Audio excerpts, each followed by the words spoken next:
Hột gà nướng, hột vịt lộn, hột vịt sữa, trứng cút lộn, mất xào đen. Welcome to another episode of 7 Million Bikes, a Saigon podcast. My name's Neil Mackay and I'm your host as always. My guest today is Daniel Doan. Daniel is a Saigoneer. He was born and raised here in Ho Chi Minh City, and he owns an American bistro called Hungry Bunny here in Saigon. So let's talk about that. And so what's it like being brought up in Ho Chi Minh City? It's hard for me to imagine because this is just such a sprawling concrete metropolis, and I'm from Scotland. We have green hills and mountains. What's it like as a child here? It wasn't fun actually, because my family is originally from the north, so my parents, and like we say it here, they're considered northerners, so they have a more conservative, they're more strict, so they want, quote unquote, the best things for their kids, but by doing that they pressure their kids into doing a lot of perfecting a lot of things. They want perfection, they want the perfect image. So that's a difference between North and South Vietnam. Yeah, down here, I don't want to sound like I discriminate against my own people, but down here I think people tend to be more relaxed, and we have a more carefree attitude towards many things. But people from the north are more traditional and they're more conservative. Oh, that's interesting. I didn't know that. I wasn't aware of that. And so is your dad, where in the north is your dad from? Your mum and dad? Thai Ha. Oh, okay. And how far, where is that in relation to Hanoi? That's the only thing I really know in the north. Like an hour away from Hanoi, or Right. an hour and a half. Yeah, I've been there like 3 or 4 times since the day I was born. So Right. And so going back a bit then, your dad's from the north, and then when did he move to the south? I would say more than 30, close to 40 years ago, Right. after the war ended. Yeah, so I was going to ask, we haven't really talked so much about the war on this podcast, and we don't really want to focus on that too much, but I do think that's interesting. So why did he move to the south then after the war? He wanted a better life. Interesting. Well, because we were, my grandparents, they were farmers, and we were very poor. And so my dad always wanted to go to college to get a good degree, because back in the day, if you could get into a college, it would be a privilege, like an honor to the whole family. You honor the whole family and yourself. So, And you couldn't do that in the north? yes, you can. Yes, you could back then, but because of the war, so people were being forcefully enlisted. So technically, they forced people to join the military to fight against, Americans. Yeah, and was your dad part of that? Yeah, my dad didn't want to go, but they made him do it involuntarily. Wow. Yeah. And does he talk much about that? Or Back in the has day, he used to talk about it. I would say brag, because he made it out alive, and he managed to, go to college and got a degree, and so, which was huge back then. Everybody was proud of him, especially my grandpa. Well, both of my grandparents. Yeah. That's so awesome. And so has he ever spoken about, did he face discrimination when he moved to the south, if he was from the north and the north had won? He never actually talked much about it, but because, he graduated from a very famous university, you could say university here in Vietnam. Back in the day, it was one of the top tier universities here in the whole country. So he graduated from that university with a degree in engineering. So I don't think he had that much problem blending in down here, because they needed people like him down here, because they were trying to expand down south. And has he spoken to you much about his involvement in the war? Because I've heard from some Vietnamese friends that their family, just nobody really talks about it. They were involved in it, but even to their own children, they just don't talk about it, which is understandable.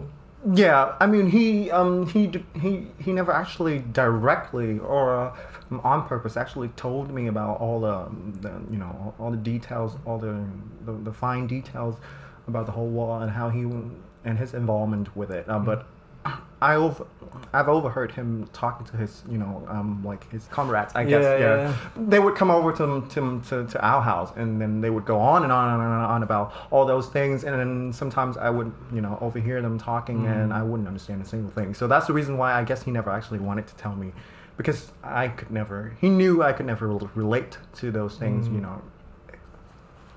I never actually cared about it that much until I moved to California. So all the Vietnamese Americans who are still living there, the people who used to work for the U.S. government back in the day, who sided with the U.S. and then took off and moved to America, technically they lost their country. So they're still super bitter about it. If you go to California, especially Southern California, and you go around, meeting random, like the older Vietnamese generations who are living there, they're really bitter about it. And we have a huge public holiday here. It's the 30th of April. It's like the liberation of the South of Vietnam. So over there they call it the doomsday, the day they lost their nation, their flag and everything. So if you go around, if you're in California, especially SoCal, and you go around telling people that you're the son of a Viet Cong or something like that, they'll stone you. Well, not like literally, but you probably get beaten. If you're from that generation, you're probably really old. But yeah, the people. So did you feel that when you're all the way in America, and you could feel that discrimination because what would you say to people like, oh, my dad's from the north, or they would ask you like, where's your family from, or? No, but unless you're going around advertising that you're proud of it, or you make it known that you're associated with the Viet Cong, then that would drive them nuts. But how would they know that? Maybe because you tell your friends, or you go around telling people. But usually people don't. They know that you're an international student from Vietnam, a fobby one, fresh up boat. So it's like, oh, you just got here. Is your family Viet Cong, or are you one, or are you a son of, So they would straight up ask that once they knew. No, they never did. They never did. Right. Or I don't think they do that actually. Yeah, because they actually embrace Vietnamese. If they know that you're Vietnamese just like them, they like it until you tell them that, hey, I'm Viet Cong, then it's different. Yeah, I think. So let's go back. Growing up, I think we touched on this. What's it like growing up then in Saigon? It was boring, pretty much. Everyday school, good grades. If you don't get good grades, you get spanked.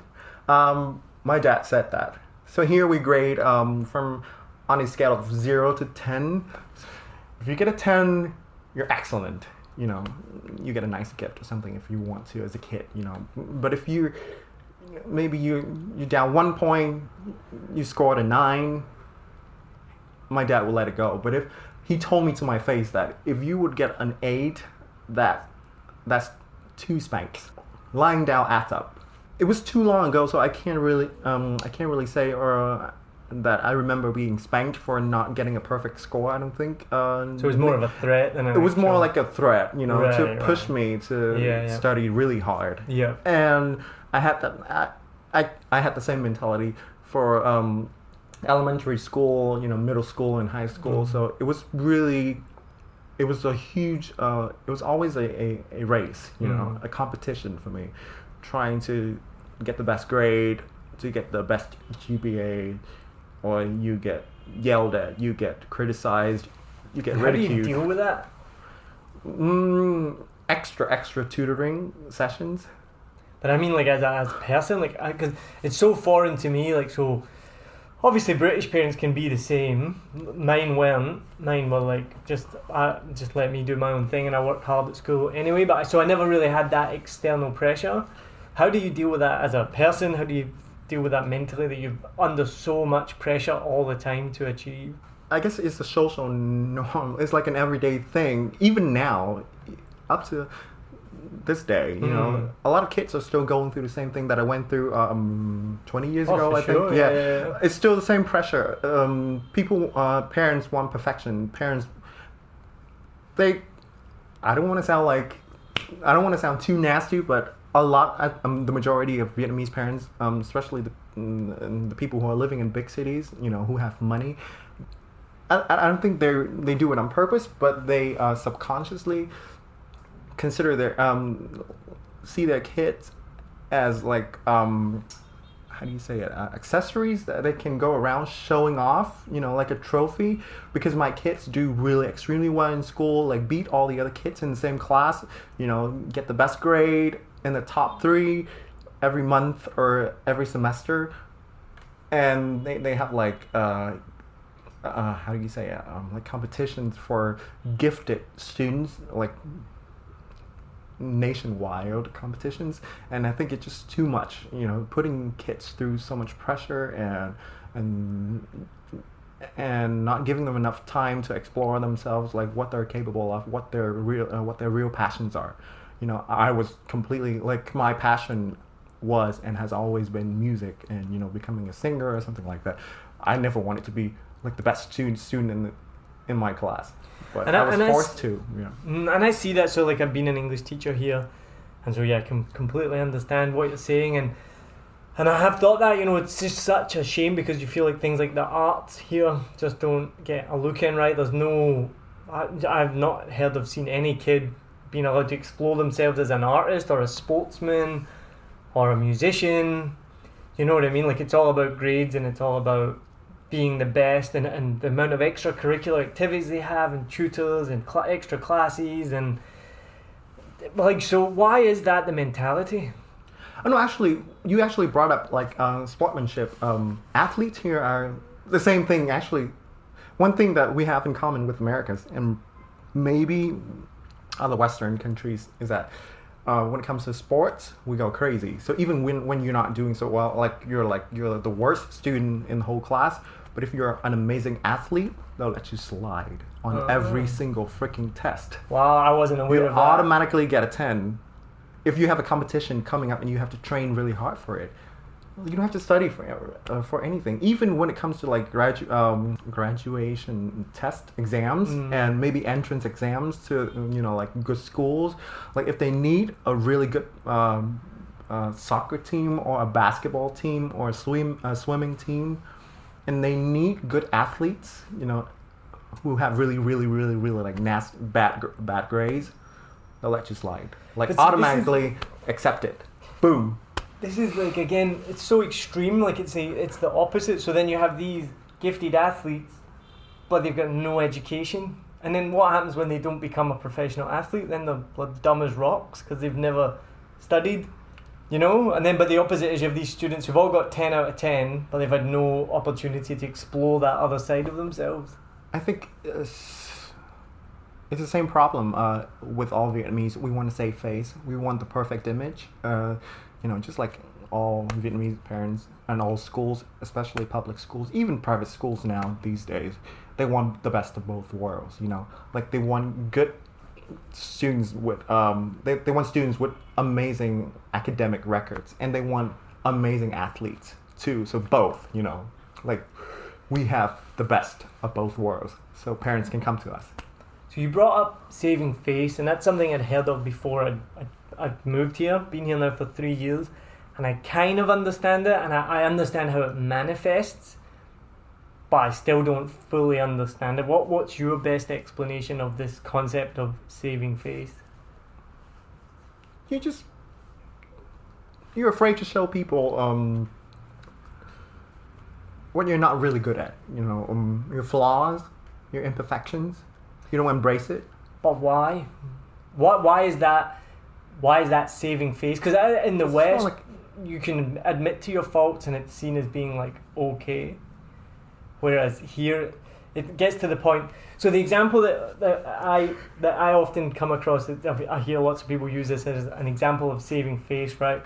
You go to a restaurant, you own a restaurant, you've ran out of cheddar cheese, and instead of the wait staff coming and telling you, we don't have cheddar cheese for your hamburger, but would you like another type of cheese, or would you like to order something else? They just don't tell you. Or sometimes I've had friends say, they just don't bring their food, and then they're like, where's my food? And they're like, sorry, we'd run out of that.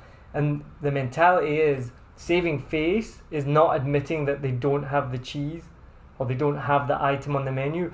But how is that better than admitting that you don't have it and then fixing the problem? I think Is that an accurate example of saving face, or have I got that all wrong? it's actually quite a good example, but I have something much closer. I'll tell you go after on. this. But I think in that case, it's more about not having to go through the whole to go through the whole hassle of dealing with the customer not being happy or getting pissed off because you don't have this because you're even when your main focus is you sell burgers and you're out of cheddar cheese and you want to give me something else, you think that would be appropriate. But isn't it a bigger problem to like substitute it without telling them, or a bigger problem to just not bring their meal because then they're going to be more pissed off anyway? You know what I mean? They don't see it that way. So that my question is why? Like so the reason is because they're saving face, right? That's the reason. It's more about not having to deal with a unhappy customer. So it's but not then they don't to do really, with saving face then. No, but then they don't realize the fact that when you put something else that the customer originally didn't order, they would get even more pissed off, and they don't see that coming until it happens and it's in their face. But they don't learn from it. Right. Okay. Because they have a whole bunch of. So I'm conflating that. Then that's not saving face. So what would be an example then of someone saving face? Well, this is speaking from my personal experience. This is maybe you don't think it that way, but to me, it's definitely a great example of Vietnamese people trying to save their faces. Like especially my dad, because I knew from a very young age that I'm a little bit different. I'm interested in I like guys and men, so I didn't know what it was, but I was completely happy and okay with it until I was like 15, maybe 17. Then I knew exactly what it was called. Like, oh, I'm gay, which is fine.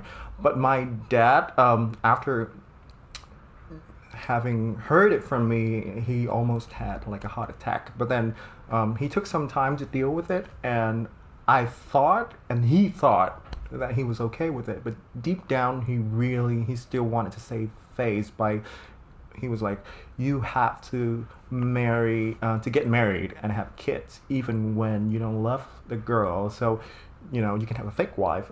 We can have that secret deal, and people can, his excuse was that I'm getting old and I want my grandson right now to carry on the family's last name. But it was more like the perfect picture that he wanted because, he started from nothing. He started empty-handed, and he's built like a good he's built up everything from scratch. Like he's quite comfortable. We're not super wealthy, but we're comfortable financially. So the next thing he would want is like a perfect son who's married, has a good job, and has a perfect baby boy that would carry on the family last name. And so people wouldn't think that, oh, you're a failure. You failed as a dad. So that was like, I don't think he could actually handle all that criticism because Vietnamese tend to be really nasty when it comes to things like that. But let me tell you this, like every time I go to a wedding, especially a Vietnamese wedding, and you see a bunch of relatives that you don't see very often, distant relatives, people from all over the country come together to celebrate two people getting married, and they approach you, and the first thing that rolls out of their mouth is usually, "Are you married? Are you dating someone?" And if you're already married, the next thing would be, "Got baby?" Yeah. Are you expecting any more kids on the way? And if you're already pregnant, is he a boy? And after a boy, it's like, how much are you making right now? It's like, okay, we're related. So I think the first thing that comes out of your mouth should be, how have you been? Are you happy? No. Like, we want to pry. We want nasty little private things that we're going to, we can go gossip to other people and tell. And eventually they're going to, they're going to tweak it. They're going to add more, I don't know. They're going to change the story anyway. So what's the point of telling the truth anyway? So, the funny thing is I think we've talked about in the past is like when you've been here for so long and you forget how things are different for me as an expat. And the conversation you just said there, like, I knew everything you were going to say, and I know that's expected. Like, when I first came here with my wife, it's like, oh, you're married? Have you got a baby? Like, and at first you're like, whoa, that's forward, but now it's, you know it's coming. It doesn't bother you. But as you're saying about a wedding there, I'm just transplanting myself, going back to a wedding in Scotland, and if I saw one of my family members that I'd not seen in ages, and they asked me those series of questions, I'd be like, what? I wanted to swear, but I don't want to swear. You know, you'd be completely offended. You'd be like, why are you asking me these questions? So I think it's just an example of how culturally different Vietnam is to the West and other countries, things like that. But the thing is, you know, we're not happy with that either. Like the people who are getting asked. So why all do they these do it questions. then if no one's happy about it? Why is it? It's a why does it cultural thing. perpetuate? Like I have to ask it? You're expected to go through all those stages, those steps, you know. When you hit a certain age, you know, you have to reproduce or something, you know, to save face, because or else you're a failure. Your parents didn't raise you right. They did something wrong or seriously wrong to the point that you can get married because nobody wants you. So why is it so black and white? I don't know. It's so primitive. Like you have to reproduce. You know, you have to keep the lineage going, the family last name. Yeah, it's very Game of Thrones. I know, right? It's crazy. So your dad found out you were gay. He accepted that, but then you're talking about him saving face. So how's that manifested then? Oh, now he actually I didn't want to do it the traditional way because he wanted a specific he specifically wanted a son. So I was like, first of all, I'm gay. I'm not having sex with a woman, even though she's my fake wife. But we're not. So you have a fake wife? I'm married. Yeah. And we have a baby on the way. A son. Congratulations. Thank you. A test tube baby. So tell us about that then. So what happened there? Well, so I made it very clear that, Dad, if you want to do this, then we're going to do it my way, you know, because we're both compromising here. You know, you can't just force me to keep trying until, you know, she pops out a baby boy. Because what if, you know, a girl comes along? Well, I was just talking to my colleague last week, and she's got 3 sisters and 1 brother, and it was because there was like the 4 girls, and then the brother was the 5th child, because they kept having a kid until they had a boy, and they needed to have 5. But even my grandparents were pretty similar. My mum's one of 3 sisters, and the boy was the 4th one, because they had to keep trying for a boy. I don't know if the pressure was the same as Vietnam, but it was definitely something that my grandfather, like, he wanted to have a son. You know, so it's not, I don't think it's unique to Vietnam, but I think the fact that it's still such a pressure in Vietnam today is maybe a bit different. It's becoming less common now, which I'm glad. But because of how traditional and conservative my family is, my mom is actually more open-minded. She's like, you know, kids, boys or girls, I don't really care. That's cool. She used to be like my dad, but now because we've actually had really personal, like, close conversations after, you know, the whole me coming out thing went down and it wasn't so good. She was shocked. She went into like complete shock, but she took very little time to recover from that, and she was like, you know, I don't care, you know, I think you're a healthy person, and I don't think I failed.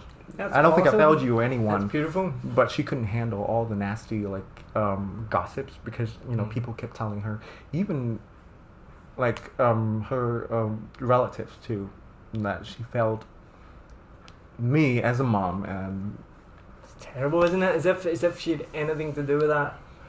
But I tried to get through to her.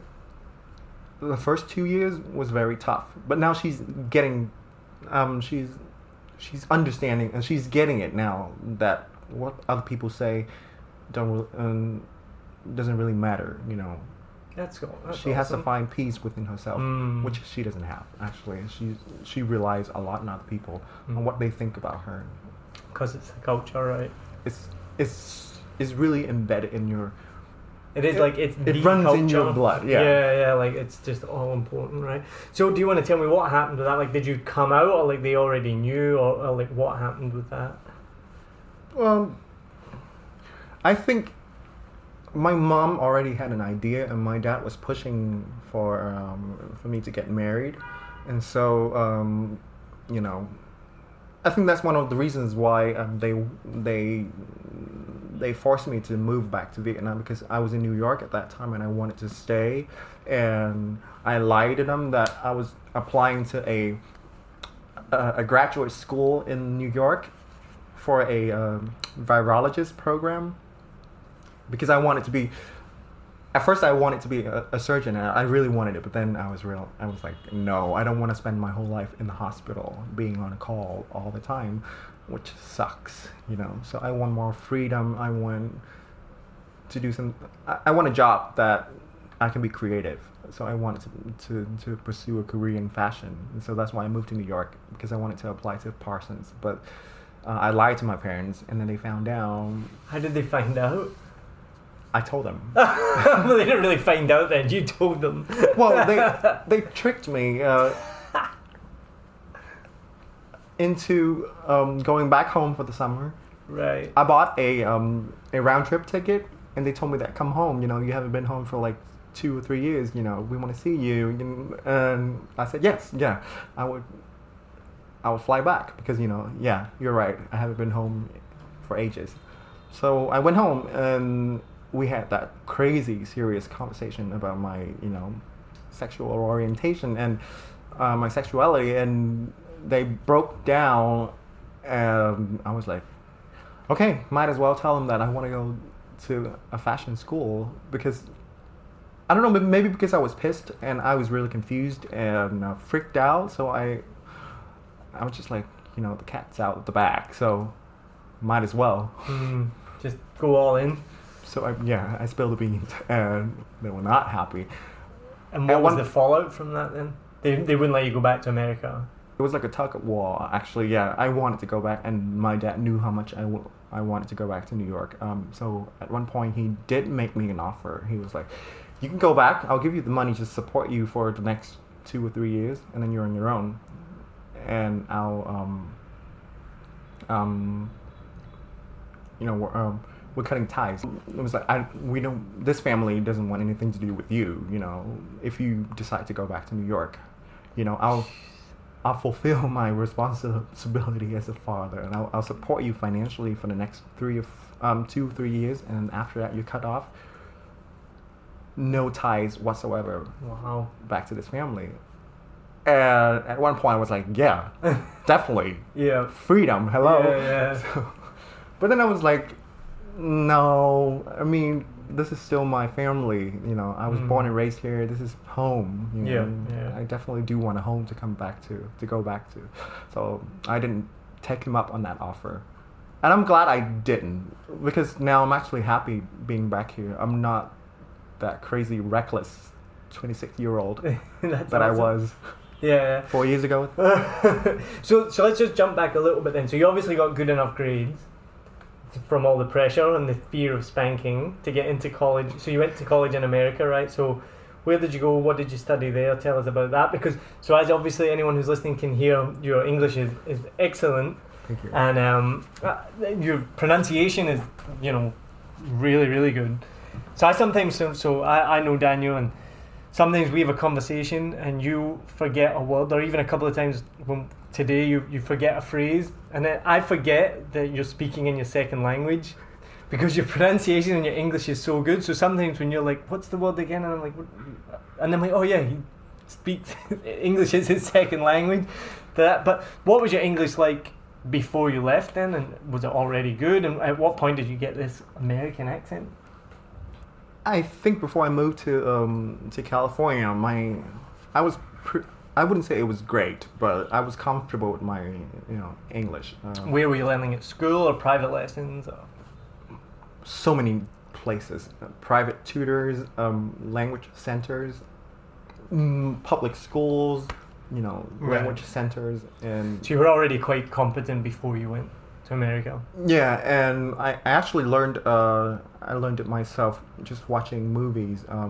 First with subtitles, and then after that without subtitles, trying to figure out what they're saying, what's going on, and listening to music actually helped me a lot.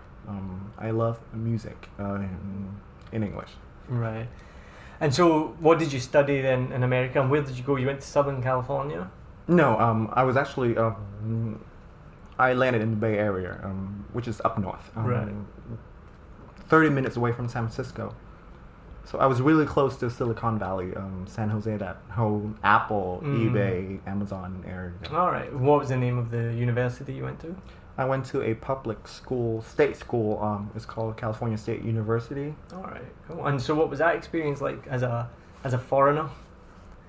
It was weird because I grew up listening to black music. So the moment I went there, they placed me in an international house, which where all the international students usually end up, because first year international students, we tend to be shy, and we're not familiar with the culture, so they thought that would be the best for all of us. But I went out and I started hanging out with a bunch of black Americans, and it was weird. It was weird because they smoke weed, they do drugs, and they talk about guns, and they curse. And this was your classmates, they went to the same school as you, or just people you met walking down the street? Like sophomores, and they were fellow students. Yes, yeah. Right. Yeah, but older. Right. So a bit of a culture shock. Yeah. So I spent 6 months living in the international house, and then I was like, I've had enough. I'm moving out because I couldn't stand it. So I moved out, and I requested to be put in a a normal, ordinary American dormitory, dorm, you know. And so they put me in an apartment with one gay Filipino American and 2 black guys. And it was the greatest, one of the best years, in America for me, actually, because we had so much fun. I thought it would be awkward, and they thought it would be weird, but I fit it right in. That's awesome. Yeah. And then, so do you know at what point you developed an American accent, or it was quite quickly because you'd been watching so many movies, or? I don't think my accent was that good before I moved to California. I think I picked it up in California, and so I perfected it while I was in California, because I loved English, and so I was paying attention to the way Americans pronounce certain words, and if I was doing it right, or if at one point I think I wanted to be able to speak Ebonics too, so because of the people that I surrounded myself with, so I kind of subconsciously picked it up. Right. Cool. And so I've already interviewed Kim Nguyen a few episodes ago, and she went to the UK to study, and I'll ask you a couple of the same questions that I asked her as well. So one is, did you experience any racism when you were in America? Not that much, actually, but maybe because I never noticed it. Maybe there was. Maybe people were not comfortable with me being an international student trying to hang out with a bunch of black folks, but I never actually cared, because I enjoyed what I was doing at that time, because I grew up listening to the music, and so I've gotten myself familiar, I familiarized myself with that culture. So at one point, I don't think I wouldn't say I identified myself with that culture, but I thought it was very familiar. Yeah, you didn't feel out of place. What music specifically was it that you grew up listening to, that you were then listening to in America? A little bit of pop, and then I switched to R&B and a little bit of soul. So it was. I thought I was more like an outcast, but my 2 black roommates actually very liked it. He was like, "Oh, he listened to Jasmine Sullivan," and I sang it all the time, to the point that he knocked on my door 3 times a day, telling me to shut up. Because he was trying to sleep. But that's good, because when we spoke to Kim, she didn't really experience much racism. I mean, any racism is bad, but the other question I asked her was, at any point did somebody they knew you were a foreign student and didn't realize that you could understand English, so then you overheard them saying something disparaging or something bad? I don't think it ever happened to me. It was more like the other way around. You know, like I wouldn't think that I would be able to understand Vietnamese, and they actually spoke to me in Vietnamese. Go on, give me that. What happened with that? Give me an example of that one. I was so you know how in San Jose, which was 30 minutes from where, which is 30 minutes from where I used to live. I lived in Hayward because I went to school. The college that I went to is in Hayward. So down south, 30 minutes is San Jose, and so I spend most of my weekends down there with my friends. So I reconnected with my friends from middle school who were actually living in San Jose at that time. So you know, we formed a group. So we used to hang out together all the time. You know, just me and a bunch of girls. So one time we went to a Vietnamese/Chinese supermarket. So you kind of assume because I had been there like a trazillion times, and mostly Vietnamese people or Chinese people shop there, you know. And one time this black lady walked in, and I turned around, telling my friends that, what is she doing here? You know, I guess I was being a racist. You were saying this in Vietnamese? Yeah, to my friend who was right next to me. And then she approached me, asking me in Vietnamese, like, where do I find this and that? And I was like, what the F? And then I asked her further questions, and I found out that she was actually half Vietnamese. She's mixed, half black, half Asian Vietnamese. So that's the reason why she could speak it and understand it well. And I was like, screw me. You have to be really careful. And one time I was in line too. You never expect that though, right? Like never. But I never learned. I keep doing it. Because I kind of assume that people don't understand Vietnamese around here. But, yeah. Some people do. And especially when you're in a city where you have a huge Vietnamese community, you have to be careful. But it never... And so it happened again? You got caught out again? Yeah, it never hit me. Go on. One blonde guy, actually. Oh, maybe he was like a dark brunette. Maybe. But he was obviously white. Okay. Is this in Saigon or this is in America? Back in San Jose. Back in the States. At a supermarket again, and he was in line, and so he was trying to buy something, and I was talking to my friend, like we were standing in line right behind him, and we were just talking about him, like behind his back, like literally behind his back. Like what were you saying about? Oh, he was with like an older Asian lady, so I was like sugar mama maybe, and she was Vietnamese, and his mom. And he could speak a little bit of Vietnamese because he was mixed, and I was like, oh, stupid me. Did he say anything to you? I don't think he heard it. Or maybe he did, but I was just like, okay, let's just walk away. Because he turned around talking to her and calling her mom. I was like, oh, screw us. Oh, no. And so you have to be careful. Yeah. So moving on. Another question I asked Kim was, and I remember reading this a few years back, not long after I'd moved here, was that when you're a returning overseas student and you come back to Vietnam, you face a different set of pressures. They expect you to get a much better job than a person who's been here their whole life. They expect you to make more money, to work for big companies, big corporates, So, because you've studied abroad and and you're a VitQ now, so you're better than an average Vietnamese person. So you have to make more money. You have to have a better job, and they expect. Is that the reality of the situation? It's not always true because a lot of us. Well, I'm not gonna generalize because I saying a lot of us is probably not true, but me personally, I came back and I was lost.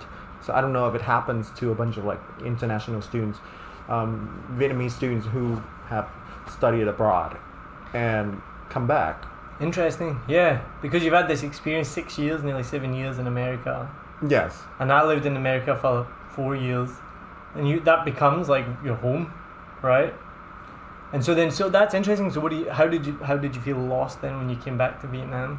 Because when I was in New York, before I moved back to Vietnam, I had a different plan, and I was ready to put it in motion. Put it into motion. I wanted to. I was working on my portfolio for Parsons, an art school, fashion school as well. But I wanted to go to Parsons and become, hopefully, a famous designer one day, internationally recognized. But wow.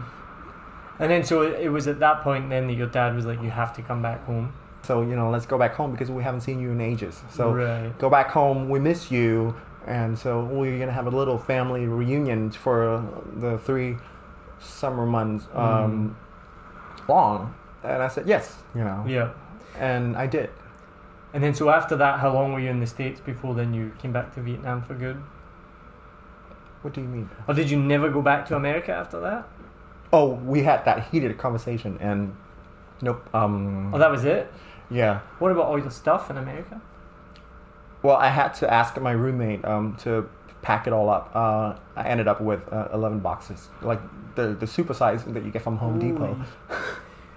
Your roommate had to pack up your whole life for you. Well, I backed him because my whole closet and everything. His parents too, because his parents were actually in New York visiting him, so his parents actually helped me pack my crap. Wow. So your parents said, come home, we'll have a reunion, we want to see you for the summer. And then that was it, you never went back? Yeah. Wow. So I had everything packed up, my computer, my whole closet. So I could see why you would be lost then when you came back. You probably didn't care what people thought about you as a returning student, like you said. No, I was not in that kind of mood. Yeah, I was just like, I don't know where life is going to take me. Like, I don't know what's the next phase will be. I don't know what I'm going to do with my life. I need to figure it out. So I was really, like, deep in my thoughts, my own thoughts. So I really didn't really...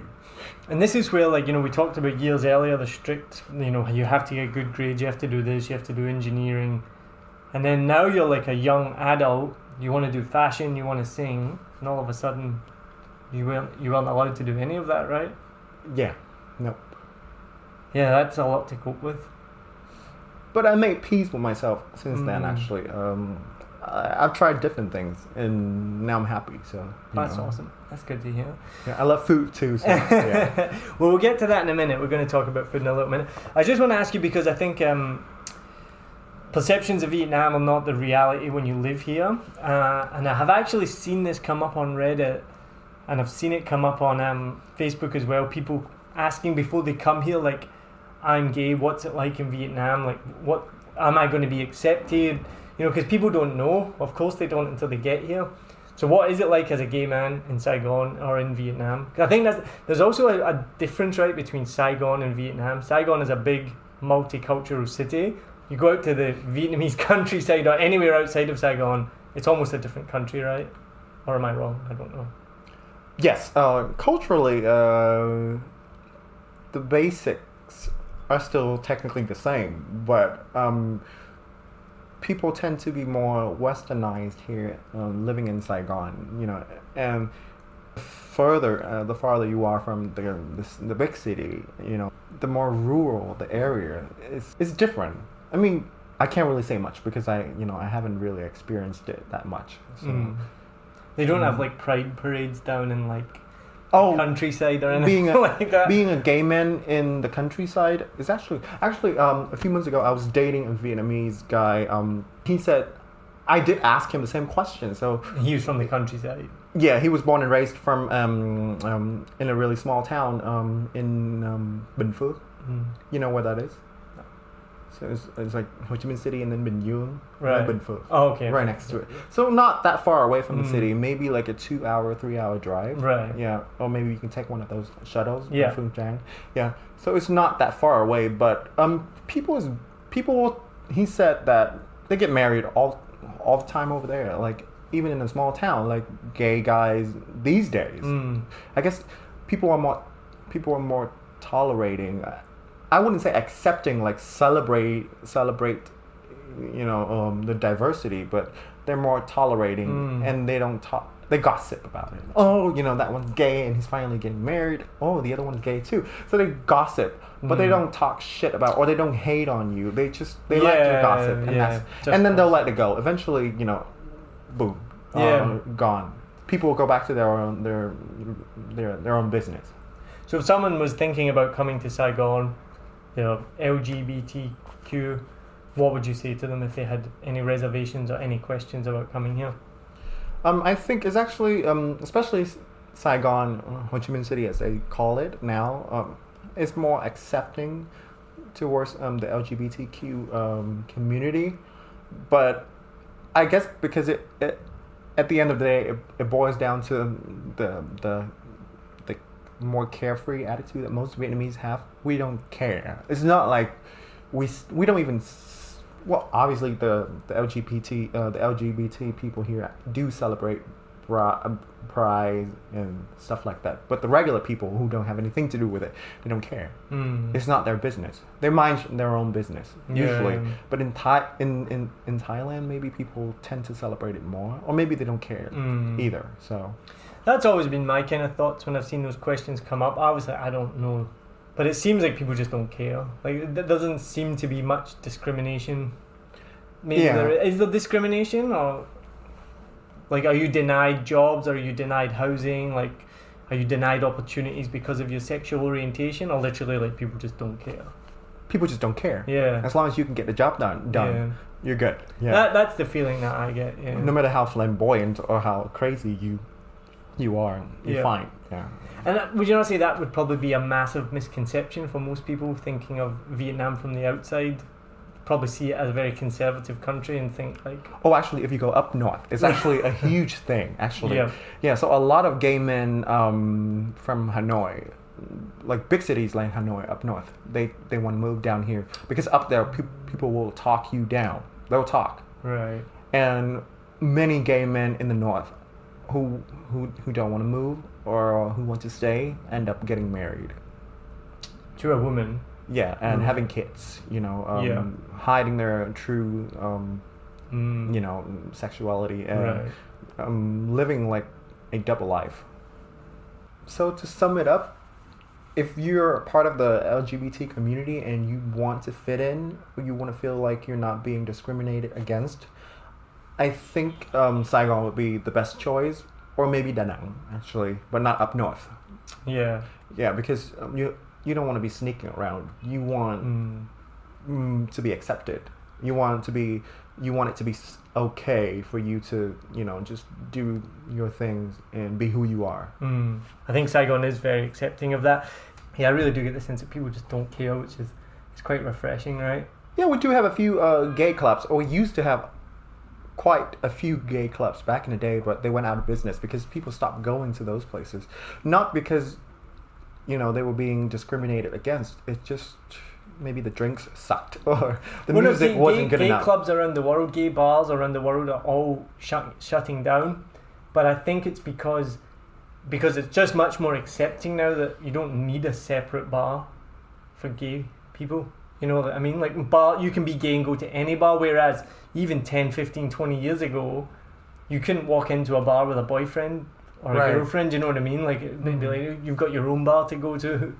But whereas now, like, why do we need a gay bar? We just need bars for people.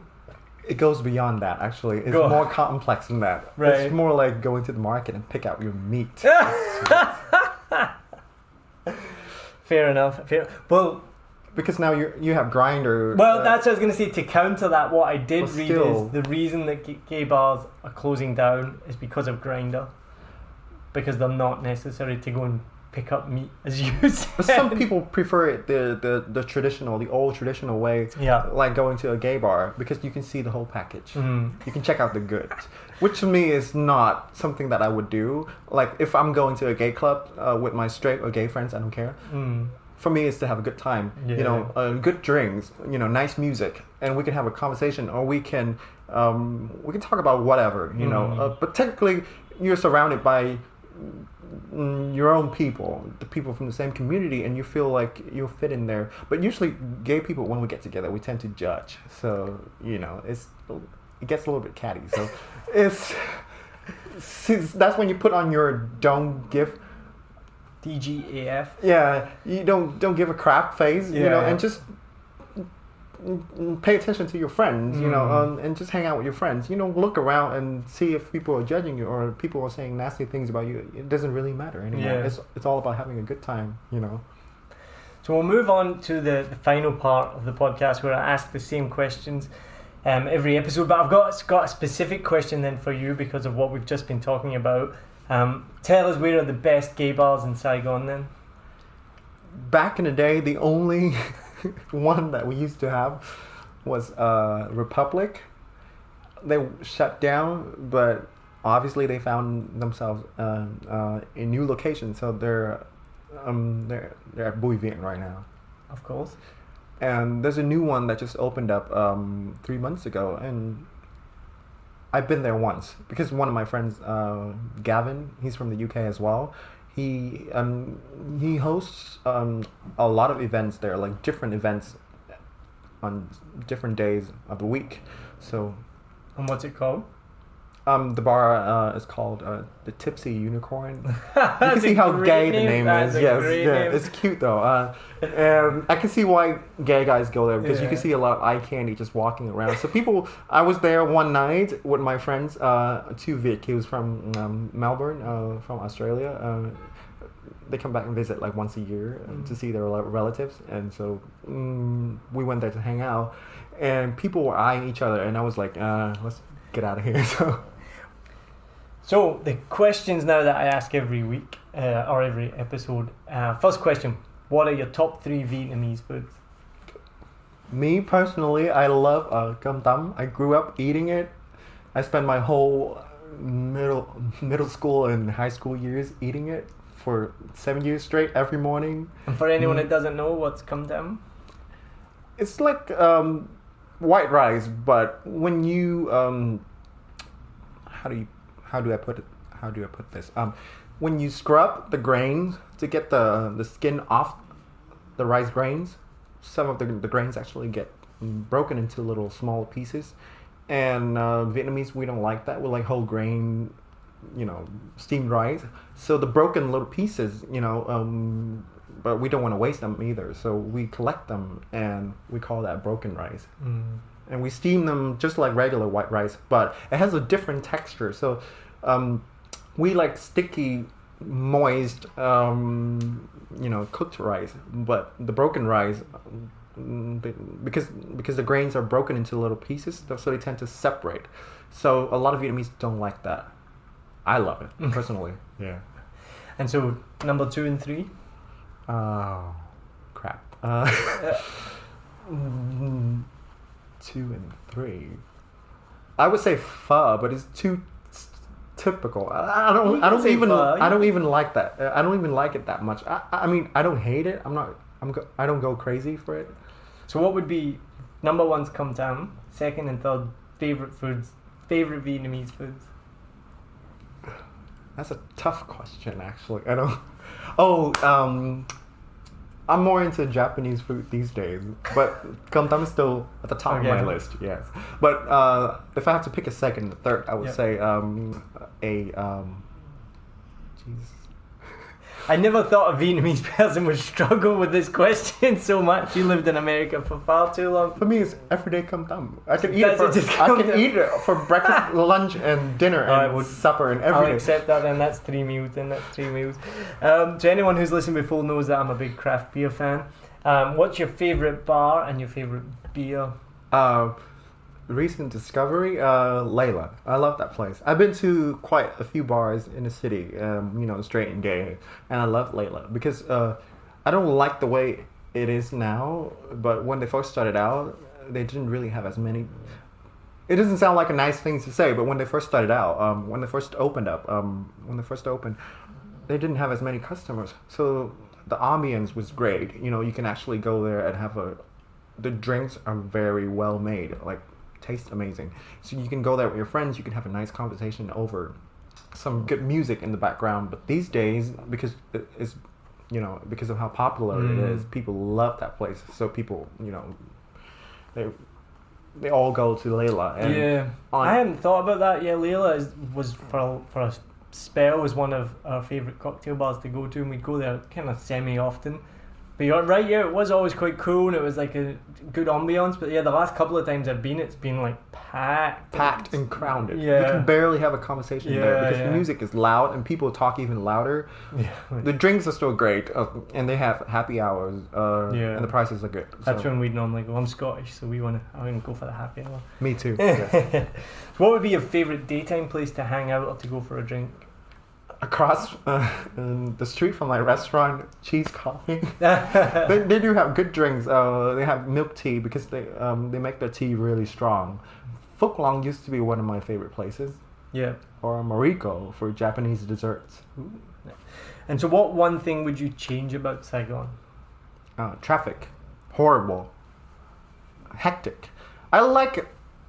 Don't get me wrong, I like it that way. Like, I like how hectic it is because, everywhere you go in the city, I haven't been to many different countries, only the US, Thailand, and Vietnam. Thailand is just crazy. But Vietnam has a certain charm to it. I like it.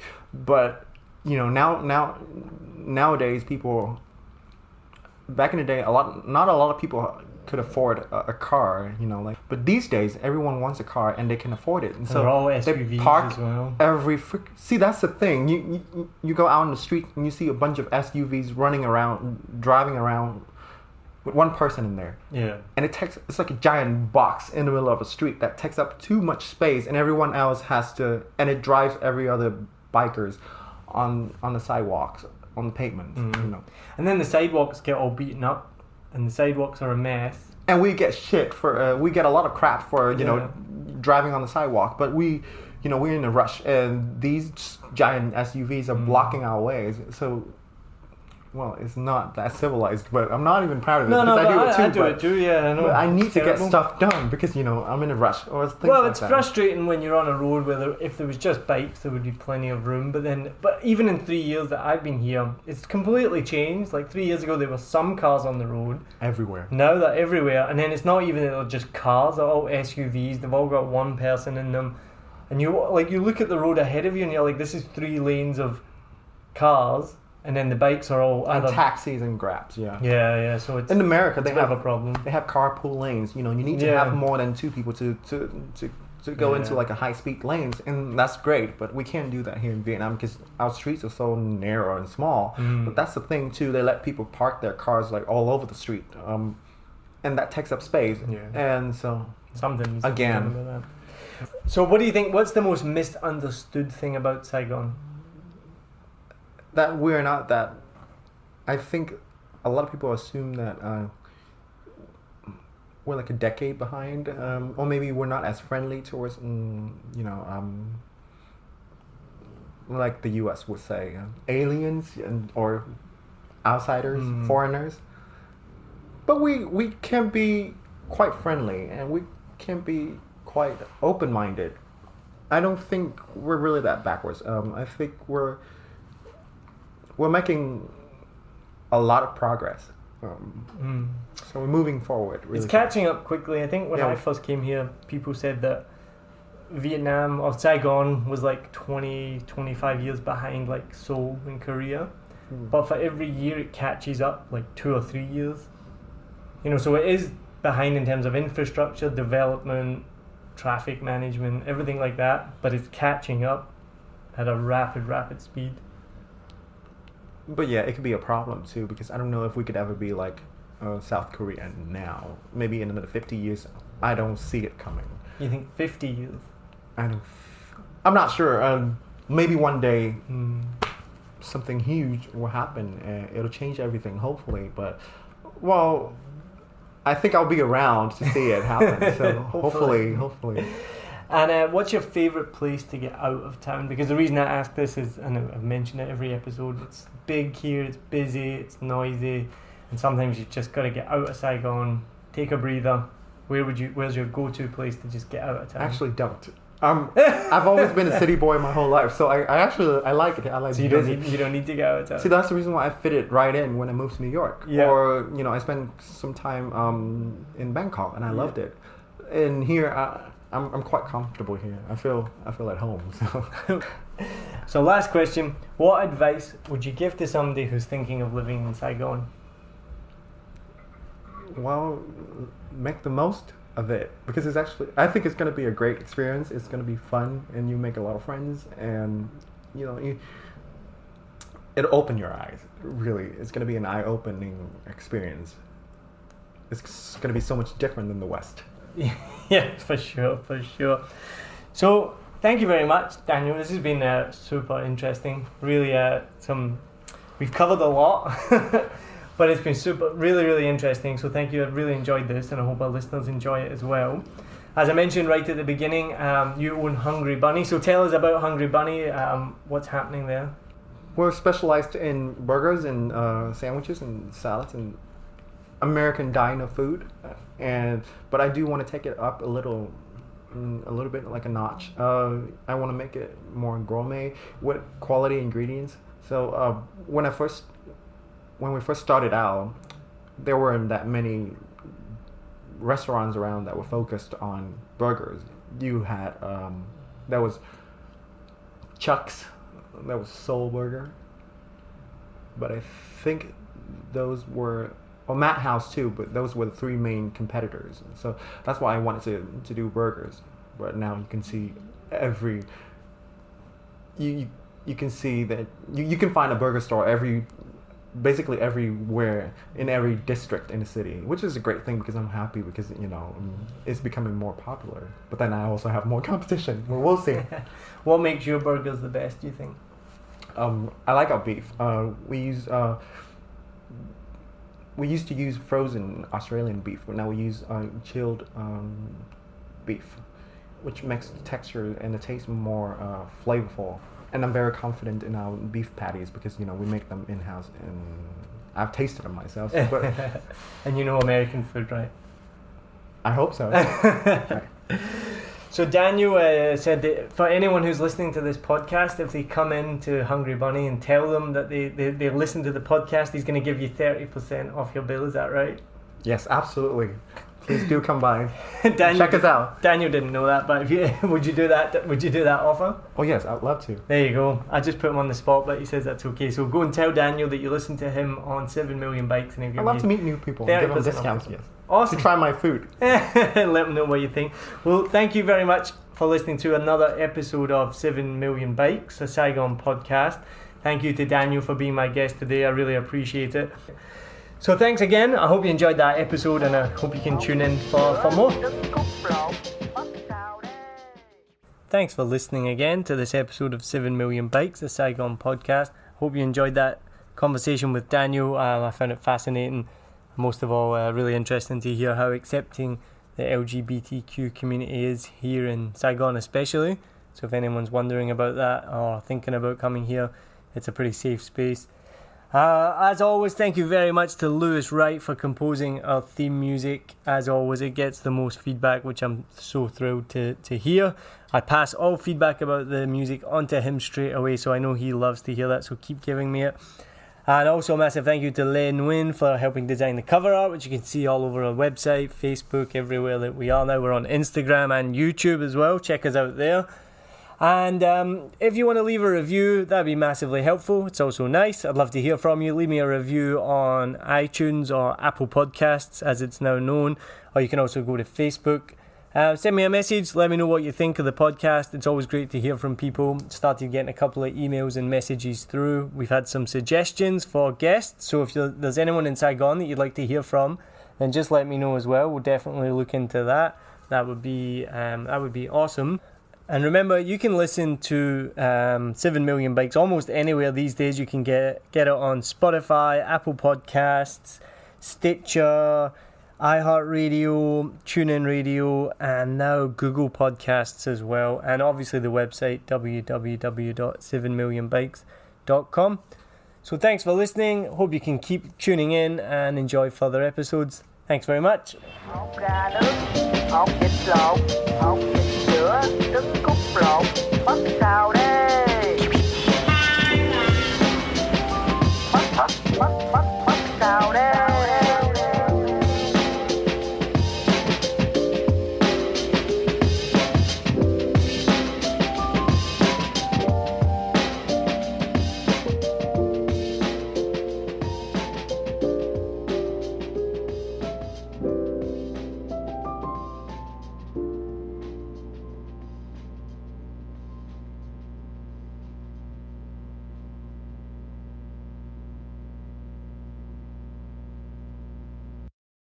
Hope you enjoyed this episode. If you're like me, you may use your laptop at places where you have to use public Wi-Fi. This opens you up to digital snoopers. It's a massive problem. It can be your internet service provider, or you know who, looking at what you do online, or a cyber criminal trying to steal your bank passwords or credit card info, or even a hacker at the next table trying to steal your sensitive data. These days, it is vital that you keep your data safe.